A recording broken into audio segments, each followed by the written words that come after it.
నమస్కారం. లక్ష్మి చెప్పే కథలకు స్వాగతం. వీణులతో వీక్షించటానికి సిద్ధం కండి. ప్రియ సఖులు, ఇప్పుడు మనం ప్రముఖ రచయిత్రి శ్రీమతి జాస్తి రామాదేవి గారు రచించిన క్షమాగుణం అనే ఓ చక్కటి కథను విందామండి. ఈ కథ స్వాతి మాసపత్రికలో డిసెంబర్ 2025లో ప్రచురింపబడింది. ఇక కథ మొదలు పెట్టేస్తున్నానండి. తెల్లారింది అనటానికి గుర్తుగా తూర్పు వైపున్న కిటికీ అద్దాల్లో నుంచి నూనె సిగ్గుతో తొంగి చూస్తున్న ఈ ఉదయ కిరణాలు. గుట్ట మీద ఉన్న వెంకటేశ్వర స్వామి గుడిలో నుంచి ధనుర్మాసంలో జరిగే పూజల తాలూకు మంత్రాలు వినపడుతున్నాయి. ధ్యానంలో నుంచి బయటకొచ్చి అరచేతులను కళ్ళకద్దుకుంది వేదవతి. తర్వాత చిన్నపాటి ఎక్సర్సైజులు చేసింది. అలవాటుగా తన ఎదురుగా ఉన్న వ్యాస్ ఫోటో వైపు చూసింది. గుడ్ మార్నింగ్ వేదా డార్లింగ్ అంటూ విష్ చేస్తున్నట్టు అనిపించింది. దగ్గరకు వెళ్ళి చేతితో చెంపను నిమురుతూ మార్నింగ్ కన్నా అంటూ ముద్దు పెట్టుకుంది. ఆమె బ్రష్ చేసుకుంది. చిన్న బొట్టు నుదుటిని పెట్టుకుంది. తర్వాత బాల్కనీ డోరు తెరిచింది. ఒక్కసారిగా ఆమె శరీరం చలికి వణికింది. గుబురుగా పెరిగిన పెద్ద చెట్టు పచ్చగా ఉంటుంది. చూడటానికి ఆహ్లాదంగా ఉంటుంది. నిద్ర లేవగానే కనిపించే ఆ పెద్ద చెట్టును చూడటం ఆమెకిష్టం. ఉదయం లేవగానే గుడ్ మార్నింగ్ చెప్తుంది. మీ ఇంటి నుంచి పడమట మిద్దెలోకి జారిపోయే పొద్దుల సాయంత్రానికి ఎందుకు ముడుచుకొని పోతుందో ఆమెకు అర్థం కాదు. ఆమె లోపలికి వచ్చి కాఫీ చేసుకుని తాగింది. అంతలో రత్తాలు పనిలోకి వచ్చింది. అది ఉన్నంతసేపు గలగలలాడుతూ మాట్లాడుతూ ఉంటుంది. ఏవేవో కబుర్లు చెప్తుంది. చాలా ఆసక్తిగా కబుర్లు చెప్పటం రత్తాలు టాలెంట్. నేనుంటానంటే ఇంటికి వెళ్ళమంటారు. బాబుగారు రాత్రి ఫోన్ చేసి 100 ప్రశ్నలు వేశారండి అంది. రాత్రులు నువ్వు ఇక్కడే ఉంటే మీ ఆయన చిన్నీళ్ళు చూసుకుంటాడు. నాకు ఒంటరిగా ఉండటం కొత్త ఏం కాదు రత్తాలు. ఒంటరితనం కంటే హాయి ఉండదని ఓ పెద్ద ఆయన చెప్పారు తెలుసా? బాబు అలాగే అంటాడులే. నవ్వుతూ స్నానానికి బాత్రూం వైపు దారి తీసింది.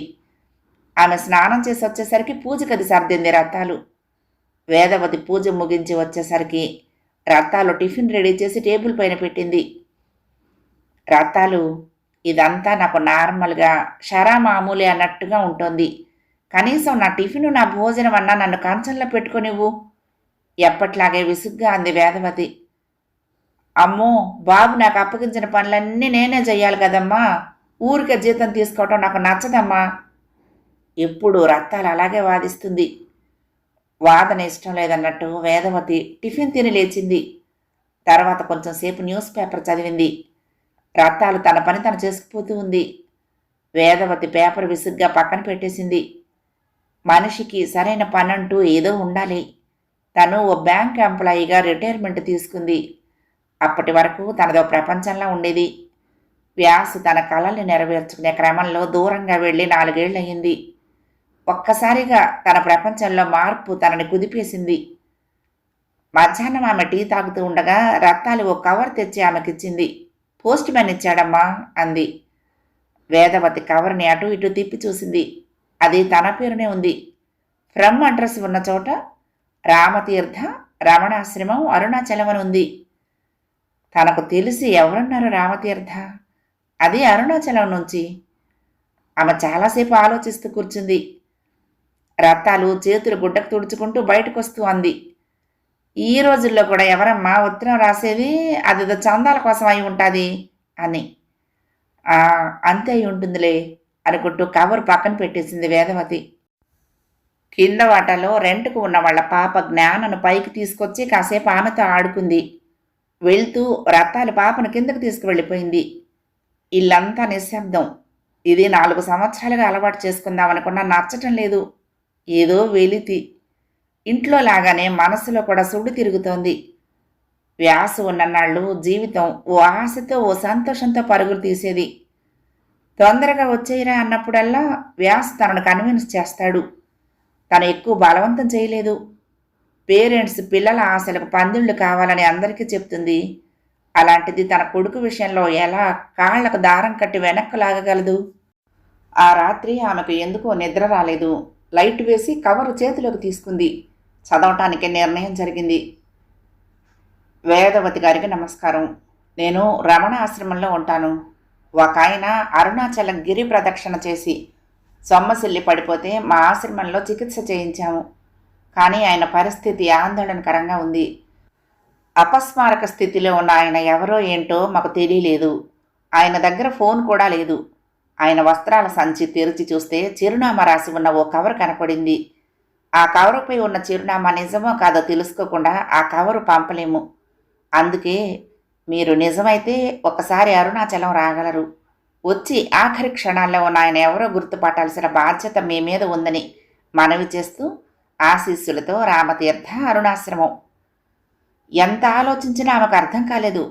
తన పేరున అడ్రస్తో ఓ కవర్ మోసుకుంటూ అరుణాచలం వెళ్ళటం ఏమిటి? అక్కడ అతను అపస్మారక స్థితిలో పడిపోవటం ఏంటి? అసలు ఎవరై ఉంటారు? తన కోసం అంతగా ఆరాటపడేది తన కొడుకు వ్యాస్ తప్ప ఎవరున్నారు? ఆమెకు నిద్ర దూరమైందా రాత్రి. మంచు స్వేచ్ఛగా రాత్రంతా కురుస్తూనే ఉంది. ఒకటే ఆలోచన ఇప్పుడు. తను ఏం చెయ్యాలి? సంబంధం లేనట్లు ఆ కవర్ను చింపి డస్ట్బిన్లో పడేయాలా? లేక అరుణాచలం వెళ్ళి? ఆ ఆలోచనే నచ్చనట్టుగా తల విదిలించుకుంది. ఏదో పరపరా కుస్తున్న చప్పుడుకు ఆమెకు మెలకు వచ్చింది. బారెడు పొద్దెక్కినట్లుగా ఎండ విండోను ఢీకొట్టి లోపలికి జొరపడాలని చూస్తోంది. ఆమె బద్ధకంగా లేచింది. వంటగదిలో నుండి సన్నగా శబ్దం వినపడుతోంది. రత్తాలొచ్చి తన పనులు చేసుకుంటున్నట్లుంది. మంచం దిగి బ్రష్ చేసుకుంది. డైనింగ్ హాల్లోకి వచ్చి రత్తాలను కోప్పడింది, లేపొచ్చు కదా అని. బాగా పొద్దై పడుకుని ఉంటారు, మెలకు వస్తే మీరే లేస్తారని లేపలేదమ్మా. నిద్ర లేపితే మీకు తలపోటు వస్తుందని బాబు చెప్పారమ్మా అంటూనే కాఫీ కప్పు ఆమె చేతికి అందించింది. బయట ఏంటా చప్పుడు? కాఫీ సిప్ చేస్తూ అడిగింది. ఆ పెద్ద చెట్టును నరికేస్తున్నారమ్మా, కరెంటు తీగలకు అడ్డం వస్తుందంట. వేదవతి కాఫీ కప్పు పక్కన పెట్టేసి బాల్కనీ డోర్ తీసి చూసింది. రత్తాలు చెప్పింది నిజమే. తనకు ఉదయమే గుడ్ మార్నింగ్ చెప్పే ఆ పెద్ద చెట్టును నరికేస్తున్నారు. గూళ్ళు కట్టుకున్న పక్షులు అక్కడక్కడే తిరిగి గోల చేస్తున్నాయి. దిగులుతో ఆమె మనసు బావురుమంది. కళ్ల ముందే చెట్టు నిస్సహాయంగా కింద చతికిలబడింది. ఆ చెట్టు చివర్లో అక్కడక్కడ పూసిన పింక్ కలర్ పూలు కొమ్మల చాటున నలిగిపోతున్నాయి. నిన్న బాగానే ఉన్న చెట్టు ఈరోజు లేదు. తను రేపు ఉండనని ఆ చెట్టు అనుకునుండదు. నలిగిన మనసుతో ఆమె బాల్కనీలో నుండి లోపలికొచ్చింది. మౌనంగా స్నానం చేసి వచ్చింది. మనసు పూజ మీద నిలబడలేదు. ఎందుకో మనసు అస్తిత్వం కోల్పోయినట్లుంది. ఆ రాత్రి ఆమె వ్యాస్కి ఫోన్ చేసింది. ఏంటమ్మా, చెట్టు కూలిపోతేనే అంతగా ఎందుకు దిగులు పడ్డావు? ఒంటరిగా ఉండి ఏదేదో ఆలోచిస్తూ ఉంటావు. టిక్కెట్ తీస్తాను, కొన్నాళ్ళు నా దగ్గరకు వచ్చాయి అన్నాడు వ్యాస్. రక్తాలన్నీ నీకు మోసేస్తుందని నాకు తెలుసులే. నీతో ఓ విషయం చెప్పాలి కన్నా అంటూ తనకొచ్చిన లెటర్ గురించి విషయం చెప్పగానే అతను కొన్ని క్షణాలు మాట్లాడలేదు. ఇప్పుడంతగా ఆలోచించడం నీకు అవసరమా అమ్మా? ఎవరో నీ పేరున ఓ కవరు రాసి పెట్టారంటే ఎలా నమ్ముతావు? ఎప్పుడో కొన్ని బంధాలను వద్దనుకుని వదిలేసుకున్నాం కదమ్మా. ఇప్పుడెందుకు ఈ బంధాలు? వద్దమ్మా, నాకు నువ్వు, నీకు నేను, దట్స్ ఆల్ అన్నాడు. వేదవతి ఆలోచిస్తోంది. ఇన్నేళ్ల తర్వాత తాను తెగిపోయిన బంధం గురించి ఆలోచిస్తుందని. వ్యాస్ ఎందుకు అనుకుంటున్నాడు? తను అలా ఆరాటపడుతోందా? లేదే. అమ్మా, ఎక్కువగా ఆలోచించి నీ హెల్త్ను డిస్టర్బ్ చేసుకోకు ప్లీజ్ హెచ్చరిస్తున్నాడు వ్యాస్. వేదవతి మౌనంగా ఫోన్ ఆఫ్ చేసింది. ఆమె మనసు ప్రశాంతంగా లేదు. ఏదో విషయం గుండెను ఆరాట పెడుతోంది. ఒక్కసారి వెళ్తే అతను తనకు తెలిసినవాడేమో. ఆ కవర్లో ఏం రాసుంటాడు? ఓసారి వెళ్తే ఈ గందరగోళం ఉండదు కదా. తనకు సంబంధించిందైతే తెలుసుకోవచ్చు. లేదంటే అరుణాచలం వెళ్ళొచ్చిన తృప్తి మిగులుతుంది. వెళ్ళటానికి నిర్ణయం తీసుకుంది తన మనసు. తను వస్తున్నట్లుగా రామతీర్థానికి ఫోన్ చేసి చెప్పింది. ఈ విషయం వ్యాస్కు చెప్పాలనుకోలేదు. తను ఫ్రెండ్స్తో టూర్ వెళ్తున్నానని రథాలకు చెప్పి బయలుదేరింది. ఇప్పటి వరకు తను అరుణాచలం వెళ్ళింది లేదు. వెళ్ళాలని కూడా ఎప్పుడూ అనుకోలేదు. అమ్మ పూజ గదిలో పాడుకుంటూ ఉండేది, అరుణాచల శివ, అరుణాచల శివ, అరుణాచల శివ అని. మన తలపున ఉంటే సరిపోదు, ఆ ఈశ్వరుడు తలపైతేనే అరుణాచలం వెళ్ళగలము అంటూ ఉండేది. ఆమె ఎంత తప్పించినా వెళ్ళలేకపోయింది. ఇప్పుడు తను తలుచుకోనే లేదు. వెళ్ళాలన్న కోరిక కూడా ఎప్పుడూ రాలేదు. ఇప్పుడు ఇలా వెళ్ళటం ఆ ఈశ్వరుడి తలంపా? ఎవరో చెప్పుకుంటే వింది. గిరి ప్రదక్షిణ చేసిన వారికి మోక్షప్రాప్తి లభిస్తుందిట. తనిప్పుడు మోక్షప్రాప్తి కోసం రాలేదు. ఎప్పుడెప్పుడు తన పేరుతో ఓ కవరు పట్టుకొని అరుణాచలం వరకు వచ్చిన అతన్ని చూస్తానా అని ఉంది. అరుణాశ్రమం సమీపిస్తూ ఉంటే ఏదో తెలియని ఉద్వేగం కలిగింది ఆమెకు. ట్యాక్సీకి డబ్బులిచ్చి రామతీర్థకు ఫోన్ చేసింది. మీకోసం ఎదురు చూస్తున్నానమ్మా, మీరు అక్కడే ఉండండి, నేనొచ్చి మిమ్మల్ని కలుస్తాను అన్నాడు. వేదవతి అలసటగా అక్కడున్న సిమెంట్ బెంచి మీద బ్యాగ్ పెట్టి అతని కోసం ఎదురు చూస్తూ కూర్చుంది. అరగంట తర్వాత కాషాయ వస్త్రాలు ధరించి మెడలో రుద్రాక్ష మాలలు వేసుకుని జుట్టు పొట్టిగా కత్తిరించి వెనుక ముడి వేసుకున్న చిన్న పిలక, నుదుటిన విభూతి పూసుకున్న ఓ వ్యక్తి చకచకా నడుచుకుంటూ ఆమె దగ్గరకు వచ్చాడు. ఆమెను చూడగానే నమస్కరించాడు. అతని వయసు చాలా చిన్నదిగా ఉంది. మొహంలో ఓ విధమైన కాంతి. అది నిత్యం ధ్యానంతో దైవ సాన్నిధ్యంలో గడపటం వల్ల కావచ్చు. ఆమె అప్రయత్నంగా భక్తితో చేతులు జోడించింది. ఆయన పరిస్థితి ఏమీ బాగాలేదమ్మా. వేద అన్న పిలిపే నిరంతరం జపిస్తూ ఉంటాడు. ఏ అవయవము పనిచేయకపోయినా ఆ పిలుపు వదలటం లేదు.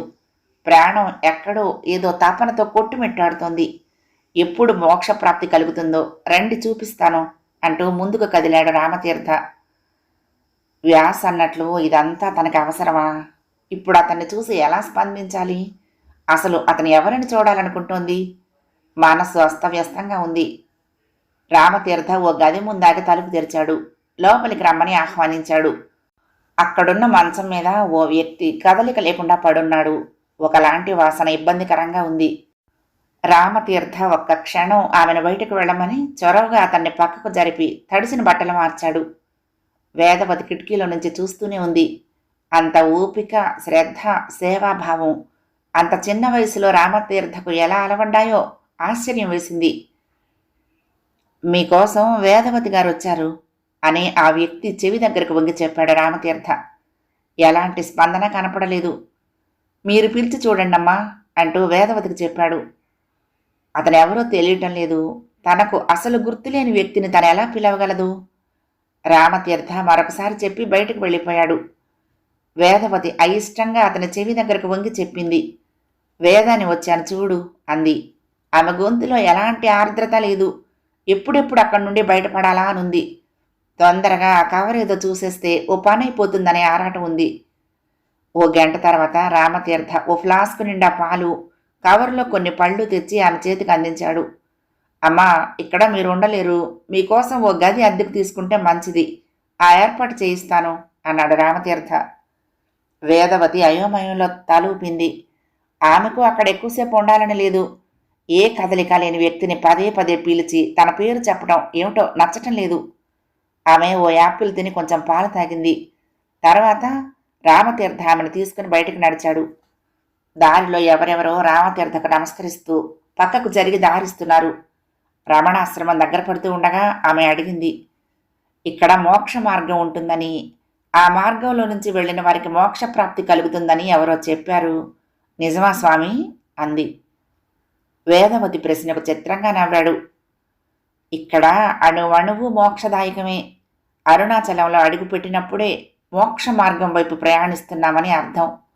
సృష్టికి పూర్వం ఏకంగా ఉన్న మహేశ్వరుడు చాలా అయి తన వైభవాన్ని ప్రదర్శించి చూద్దామనుకున్నాడు. అప్పుడు ఈ విశ్వ నిర్వాహకులుగా బ్రహ్మ, విష్ణువులు సృజించబడ్డారు. ఇంతలో తమలో ఎవరు గొప్ప అనే వివాదం ఏర్పడగా ఒక అనంత జ్యోతిర్లింగ స్తంభం ప్రత్యక్షమైంది. దాని తుది మొదలు తెలుసుకున్న వారే గొప్పవారు అని అశరీరవాణి పలకగా బ్రహ్మ హంస రూపంలో పైకి ఎగురుతూ ఆ లింగ శిరస్సును, విష్ణువు వరాహ రూపంలో భూమిని తవ్వుతూ లింగ పాదాన్ని అన్వేషించబోయారు. విఫలురై వచ్చి ప్రార్థించగా జ్యోతిరూప పరమేశ్వరుడు కరుణించి వారికి జ్ఞానబోధ చేశాడు. వారి ప్రార్థనపై అరుణాచల పర్వతంగానూ ఆవిర్భవించాడని స్థల పురాణం చెప్తోంది. అరుణాచలం అంటే ఎర్రని కొండ అని, రుణాలను తీసి పారేసేదని అర్థాలు. ఈ క్షేత్రాన్ని తమిళంలో తిరువణ్ణామలై అని పిలుస్తారు అంటూ చెప్తూ ఉంటే తన్మయత్వంతో వింటూ అడుగులు వేస్తోంది వేదవతి. ఆశ్రమం లోపలికి అడుగు పెట్టగానే ఆమెకు ఏదో తెలియని ప్రశాంతత లభించినట్లు అనిపించింది. 2 నెమళ్లు స్వేచ్ఛగా తిరుగుతూ కనపడ్డాయి. అక్కడున్న పెద్ద హాల్లో చాలామంది కళ్ళు మూసుకుని ధ్యానంలో నిమగ్నమై ఉన్నారు. చాలామంది విదేశీయులు కూడా కూర్చుని ధ్యానం చేయటం ఆశ్చర్యం కలిగించింది.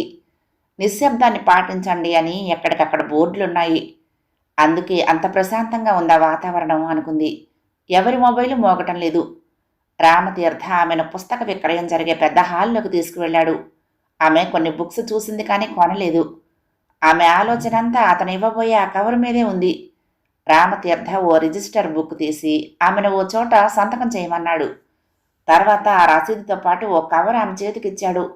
ఇంతలో ఒక అతను వచ్చి రామతీర్థకు గది సిద్ధమైందని చెప్పాడు. ఆమె తన లగేజ్ తీసుకుని అతని వెంట నడిచింది. గది కంటే ముందు ఆ కవర్ ఓపెన్ చేసి చూడాలని ఉంది ఆమెకు. ఎటు చూసినా పచ్చని ఎత్తైన కొండలు ఆశీస్సులు అందజేస్తున్నట్లున్నాయి. ఫ్రెష్ అయ్యాక బెడ్ మీద కూర్చుని కవర్ చేతిలోకి తీసుకుంది. రంగురంగుల పేపర్స్లో ఏవేవో కవితలు లేఖలు రాసినట్లున్నాయి. ఇవి తను చదవచ్చా? ఒక్క నిమిషం అపరాధ భావంతో మనసు సిగ్గుపడింది. ఇక్కడి వరకు వచ్చేసింది, ఇప్పుడెందుకు ఆలోచిస్తోంది? అందులో ఏముందో తెలిస్తేనే కదా తనేం చెయ్యాలో తెలుస్తుంది. ఓ కాగితం చేతిలోకి తీసుకుని చదవసాగింది. ప్రియమైన వేద, ఏం చేస్తున్నావు? నేనేం చేస్తున్నానో చెప్పనా? అలుపురాని అందమైన కలల్ని కనటం అలవాటైపోయింది. నిన్ను చూసిన మొదటి క్షణం క్రష్ ఎట్ ఫస్ట్ సైట్ నాది. నువ్వొక తీయని విషయం వేద. నాలో మెల్లిమెల్లిగా కలిసిపోతున్నావు. చల్లని గాలులు ఎముకల్ని కొరికేస్తున్నాయి. ఒక్కసారి వచ్చి దగ్గరగా హత్తుకోవచ్చుగా. ప్రేమ నిప్పులాంటి నిసిలో కాలిపోదని ఓ కవి రాసింది చదివినప్పుడు చాలా నవ్వుకున్నాను. ఇప్పుడు చూడు, క్షణం గడుస్తూ ఉంటే నువ్వేం చేస్తున్నావు అనే ఆలోచన చిత్రంగా ఉంది కదూ. నా పిచ్చి చూడు, నిన్ను మెప్పించడానికి ఏదో ఒకటి చేసి ఓడిపోతూ ఉంటాను. ఇప్పటికీ అంతే. వేద, ఈరోజు అస్సలు తోచటం లేదు. నాతో పాటు సైనికులంతా చల్లని మంచులో కూరుకుపోతున్న బూటుకాళ్లను లాక్కుంటూ ముందుకు సాగిపోతున్నారు. నేను మాత్రం నీ తలపుల్లో కూరుకుపోయాను. మా బెటాలియన్లో మనోజ్ అనే సైనికుడు ఓ అమ్మాయిని ప్రేమించాడుట. పెద్దవాళ్ళు ఒప్పుకోలేదని ఆ అమ్మాయి మరొకరిని పెళ్లి చేసుకుందిట. ఎందుకో నాకు నచ్చలేదు. నేను ఉన్నంతవరకు నీ పర్మిషన్ లేకపోయినా నేను ప్రేమిస్తూనే ఉంటాను. ప్రేమ ఓ ఇమాజినేషన్ కాదు వేదా. వేదా, ఈరోజు మా చుట్టూ శత్రువుల తుపాకీ కాల్పులు జరిగాయి. కాశ్యాంతు మరణాత్ ముక్తి అంటారట. మోక్షం సంగతేమో గాని చావు గురించిన భయం నేను మిలిటరీలో చేరినప్పుడే పోయింది. కానీ ఏదో చిన్న దురాశ. పోయే కొన్ని క్షణాలైనా నీ ఒడిలో కరిగితే అదే మోక్షం నాకు. వేదా, నీ గులాబీ రంగు పాదాలకు మువ్వల పట్టీలు పెట్టాలని కోరికగా ఉండేది. కానీ తాకనిస్తావో లేదోనన్న సంశయం. పర్మిషన్ ఇవ్వచ్చు కదా. అప్పుడప్పుడు నీ నవ్వు చిక్కినా, వాడినా, ఎండిపోయినా తన అందాన్ని పరిమళాన్ని కోల్పోని అకీరాస్ పుష్పంలా నాకెంత మత్తునిస్తుందో తెలుసా? వేద, నిన్ను నేను వదులుకోలేను. నేను మిలిటరీలో చేరటం నేరమా? ఎందుకు మీ అమ్మా నాన్నలు అర్థం చేసుకోరు? నిన్ను నేను ఎలా వదులుకోవాలి వేద? ఆ ఆలోచనే భరించలేకపోతున్నాను. నువ్వు నాకు అలవాటు నుండి వ్యసనంలా అయిపోయావు తెలుసా? ఎందుకో ఈరోజు నువ్వు నా లైఫ్లో ఉండవేమో అన్న భయం వెన్నులో నుంచి పాక్కుంటూ మెదడును తొలిచేస్తుంది. అసలు నువ్వు లేవు అనే నిజాన్ని భరిస్తూ ఎలా బతకాలో తెలియటం లేదు. రాత్రి గడిచి ఉదయం రావటం ఓ బోనస్ లాంటిది అనిపించేది. నువ్వు లేకుండా నాకు ఈ బోనస్ అవసరం లేదు వేదా. నేనింకా ఎలా బతుకున్నానో అర్థం కావటం లేదు. ఏదైనా అద్భుతం జరగొచ్చనే చిన్న ఆశ. వేరే ఏ గ్రహంలోకైనా నిన్ను తీసుకువెళ్ళిపోయి ప్రేమిస్తూనే ఉండాలనే ఆవేశం. నా పెరిగితనం, నా నిస్సహాయత వెక్కిరిస్తున్నాయి. ఎందుకింత కష్టంగా ఉంది వేదా? జీవితం మరుక్షణమే ఆగిపోతున్నట్టు గుండె పట్టేస్తోంది. మన కలలు, మన ప్రేమ నేనెలా మర్చిపోను? దూరం అయిపోయాక మిగిలేది బాధే కదా. అందుకేనా చివరిసారిగా నువ్వు రాసిన లెటర్లో నా నవ్వులన్నీ నీ దగ్గరే ఉన్నాయి, వాటిని జాగ్రత్తగా చూసుకో అని రాశావు. మన జ్ఞాపకాల సంచుల్ని భుజాన తగిలించుకుని తిరుగుతున్నాను వేదా. నన్ను కోరి చేరిన వేళ దూరాన నిలిచితి వేళ. రాధప్రాయం మురళి సొంతమట. నా వేదప్రాయం నాదే కదా. జాబిలి నీడల్ని నెమరేస్తూ ఆ ఏరు ఇసుక తిన్నెలను కౌగులించుకుంది. రేయి ఊడ్చేసి భువనం ఉదయ కిరణాలతో రంగవల్లులు తీర్చిదిద్దుతోంది. దూరదేశానికి పల్లకీలో వెళ్తున్న అతని ప్రేయసి పమిటి కొంగులో దుఃఖాన్ని నొక్కి పట్టినట్టుంది మబ్బు పట్టిన ఆకాశం. ఒంటరిగా ఉండలేక నిట్టూరుస్తూ నేల రాలింది ఓ ఒంటరి నక్షత్రం. వేదా, నా కవిత్వం నీకు నవ్వు తెప్పిస్తుందేమో. ప్రేమంటే ఇలాగే ఉంటుందా వేదా? ఇంకా పూర్తి చెయ్యని లెటర్స్ ఎన్నో. అవన్నీ అతను పోస్ట్ చేయకుండా తన దగ్గర ఎందుకు ఉంచుకున్నాడు? ఇంత ప్రేమ తను ఎప్పుడైనా పొందిందా? ఇలాంటి ప్రేమ ఒక్క క్షణం సరిపోదు జీవితానికి. వేద ఎంత అదృష్టవంతురాలు! ఆ పేరున్న తనెంత దురదృష్టవంతురాలు! ఆ కవరులోని వెండి మువ్వల పట్టీలు కొంచెం రంగు మారున్నాయి. అవి వేద కోసం తెచ్చినట్టున్నాడు. అంత ప్రేమ గుండె నిండా ఉండగా అతని గుండె చప్పుడు ఎందుకు ఆగిపోతుంది? ఆమె చిప్పిల్లిన కళ్ళను కొంగుతో ఒత్తుకుంది. నీకు నాకు సరిపడదు, విడిపోదామని తను అన్నప్పుడు తెల్లబోయిన మోహన్ గుర్తొచ్చాడు.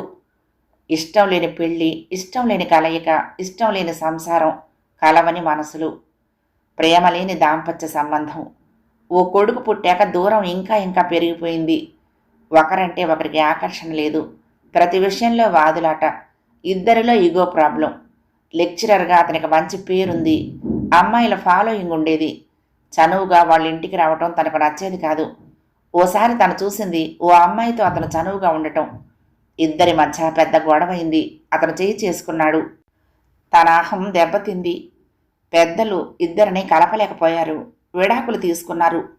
కొడుకును తీసుకుని తను దూరంగా వచ్చేసింది. తనకు వ్యాస్కి తను, అంతే. ఇంకెవరూ వద్దనుకుంది. మోహన్ ప్రతి సంవత్సరం తన బర్త్డేకి మెసేజ్ పెడతాడు. కొడుకు బర్త్డేకి గిఫ్ట్లు పంపుతాడు. తమ పెళ్లి రోజున సారీ అంటూ మెసేజ్ పెడతాడు. అవన్నీ డస్ట్బిన్ పాలైపోతాయి. తన దృష్టిలో అతను లేడు. జాబ్ చేస్తూ వ్యాసను పెంచుకుంది, చదివించుకుంది. వాడికి ఏ లోటు లేకుండా చూసుకుంది. వాడు ఏది కావాలంటే అది ఇచ్చింది. వివాహ జీవితం ఆమెకు పీడకల, అంతే. అతను తనలాగే ఒంటరిగా మిగిలిపోయాడని తెలిసినా అతన్ని క్షమించలేకపోయింది. ఆమె పట్టీలు తీసుకుని కాళ్లకు పెట్టుకుంది. రామతీర్థ కోసం ఎదురు చూడకుండానే అతనున్న గదిలోకి దారి తీసింది. ఇప్పుడు అతను ఓ ప్రేమను నింపుకున్న అమృత కలశంలా కనపడుతున్నాడు. ప్రేమ అంటే తెలియని తన మనసు ప్రేమ కోసం తప్పించేలా చేశాడు. అతని చేతుల్ని బొగ్గలకు తాకించుకుంది. ఉదయ్, నేను నీ వేదాని అంటూ గుసగుసలాడింది. అతని పెదవులు అస్పష్టంగా కదిలాయి. ఆమె స్పర్శ అనంత తీరాలకు లాక్కుపోతున్నట్టుగా అతను కదిలాడు. ఆమె అతని చేతుల్ని తీసుకుని తన కాళ్లకు ఉన్న పట్టీలకు తాకించి చప్పుడు చేసింది. అతను కళ్ళు తెరవాలని ప్రయత్నిస్తున్నాడు. అతను కోలుకుంటే బావుండును అనుకుందామె. ఎవరికి బావుంటుంది? తననే అతను ప్రేమించిన వేదగా అనుకుంటోందా? అది ఎంత అత్యాశ! ఇంతలో గది ముందు అడుగుల చప్పుడు వినపడింది. ఆమె పైకి లేచి బిడియంగా నిలబడింది. రామతీర్థ లోపలికొచ్చి ఆమెను పలకరించాడు.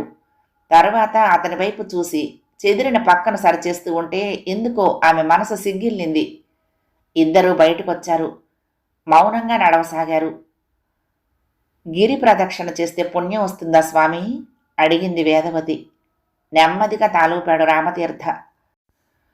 ప్ర అంటే అన్ని పాపాలను పోగొట్టడం, ద అంటే కోరికలు తీర్చటం, క్షి అంటే జన్మలు కలిగించే ప్రారంధం నశించటం, నా అంటే జ్ఞానాన్ని ఇచ్చి ముక్తిని ప్రసాదించటం అని రమణ మహర్షి సెలవిచ్చేవారట. యాని కానిచ పాపాని జన్మాంతర కృతానిచ తాని తాన్ని ప్రణశ్యంతి ప్రదక్షిణ పదే పదే. మొదటి అడుగుతో మానసిక పాపం, రెండవ అడుగుతో వాక్కుతో పాపం, మూడవ అడుగుతో శారీరక పాపాలు నశిస్తాయి. ఇలా గౌతమ మహర్షి సాక్షాత్తు అరుణాచలేశ్వరుడే తనకు వివరించినట్లు అంబ పార్వతికి విశదీకరించారట. ఆ నమ్మకంతో ఎంతో మంది గిరి ప్రదక్షిణ చేస్తూనే ఉంటారమ్మా అన్నాడు. అతను గిరి ప్రదక్షిణ చేశాడు కదా స్వామి, అతను ఏమి కోరుకున్నాడంటారు? అడిగింది. ఎవ్వరూ ఏమీ కోరుకోనవసరం లేదు తల్లి. ఏమివ్వాలో పరమేశ్వరుడికే తెలుసు అన్నాడు రామతీర్థ. నేను గిరి ప్రదక్షిణ చేస్తే అతనికి ముక్తి లభిస్తుందా స్వామి? అలా అతను ఎన్నాళ్ళు మృత్యువుతో పోరాటం సాగించాలి? అడిగింది వేదవతి. ఆయుష్నిచ్చినవాడే నిర్ణయిస్తాడు తల్లి. అతని ప్రదక్షిణకు ఫలితం అతనికి దక్కే ఉంటుంది. నువ్వు చేస్తే నీకేం కావాలో అదే ఇస్తాడు. జననాత్ కమలాలయే దర్శనాథ భ్రసిదసి కాశ్యాస్తు మరణాన్ముక్తి స్మరణాదరుణాచలే.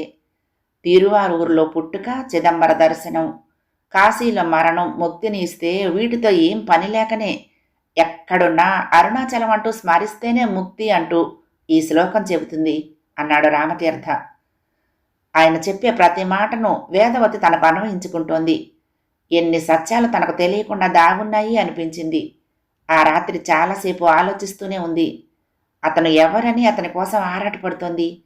ఎందుకు అతను రాసుకున్న ప్రతి ప్రేమలేఖని గుర్తు చేసుకుంటోంది? అసలు తన మనసు ఏం ఆశిస్తుంది? అతను కోలుకోవాలనా, అతనికి ముక్తి లభించాలనా? ఎంత చొరవగా అతన్ని తాకింది. అతనెవరో, తనెవరో, ఏ బంధం అతన్ని కలిసేలా చేసిందో అర్థం కావటం లేదు. ఆ తెల్లవారుజామున మంచు కురుస్తున్న వేళ ఆమె తలారా స్నానం చేసి గిరి ప్రదక్షిణకు తయారయింది. ఎందుకో తెలీదు, ఆ సమయంలో మోహన్ గుర్తొచ్చాడు. 4 రోజుల తర్వాత అతను వేదవతి ఒడిలో తనువు చాలించాడు. ముక్తి లభించింది అతనికి అన్నాడు రామతీర్థ. వేదవతి తన దగ్గర ఉన్న కవరు, అతని ప్రేమ తాలూకు జ్ఞాపకాలను చితిలో వేసి 2 కన్నీటి బొట్లు రాల్చింది. కొండంత సంతృప్తితో ఇంట్లో అడుగుపెట్టింది. మిర్రర్లో తనని తాను చూసుకుంది. అతను రాసిన ఆకీరాస్ పుష్పం గుర్తొచ్చింది. తన పేరుతో వచ్చిన అడ్రస్ ఎవరిదో ఇప్పుడు గుర్తొచ్చింది. తనకు ఇల్లు అమ్మిన అతని భార్య పేరు వేదవతి. ఇద్దరి పేర్లు ఒకటే అనుకుని అప్పుడు నవ్వుకుంది.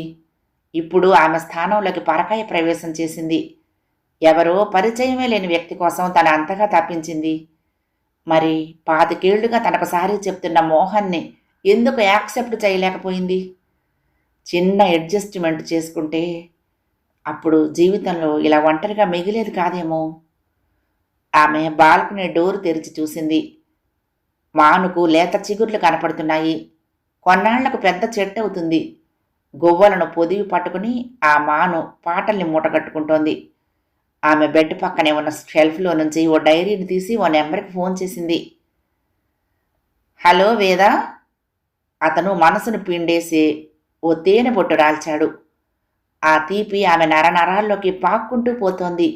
గుండె కరిగి కన్నీరై ఎదబరువును తీర్చేస్తుంది. వేదా, నువ్వు లేకుండా నేను ఎలా బ్రతకను? అతని ఆర్తి. ఆమె మనసు మెల్లిగా స్వాగతిస్తోంది. కథ సమాప్తం. ప్రియ సఖులు, ఈ కథ మీకు నచ్చితే తప్పకుండా లైక్ చేయండి, షేర్ చేయండి, కామెంట్ చేయండి, సబ్స్క్రైబ్ చేసుకుని నన్ను ఎంకరేజ్ చేయండి. ఉంటానండి. ప్రేమతో లక్ష్మి. కృష్ణాతీరం దుర్గమ్మ సన్నిధానం. నమస్తే.